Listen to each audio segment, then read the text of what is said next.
हमारे द्वारा की गई पूजा, हमारे द्वारा किया गया व्रत, हमारे द्वारा की गई नव दुर्गा की आराधना, हमारे द्वारा किया गया सोमवार व्रत, एकादशी व्रत, श्रावण में बिल्वपत्र अर्पण, एकादशी के दिन तुलसी अर्पण, ये सब ठाकुर जी स्वीकार करते हैं। इसका प्रमाण क्या है? हम अपनी आराधना में जो कुछ भी ठाकुर जी को निवेदित करते हैं उससे ठाकुर जी प्रसन्न हो रहे हैं, इसका प्रमाण क्या है?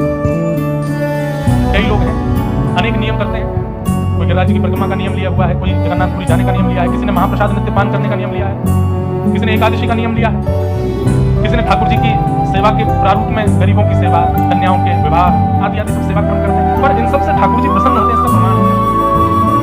किससे प्रसन्न होते हैं? अब ये बात आपको ये नहीं सोचना कि महाराज जी बना के बोल रहे, बना के नहीं लिखा है इसलिए बोल रहे। क्या ठाकुर जी की प्रसन्नता का प्रमाण क्या है?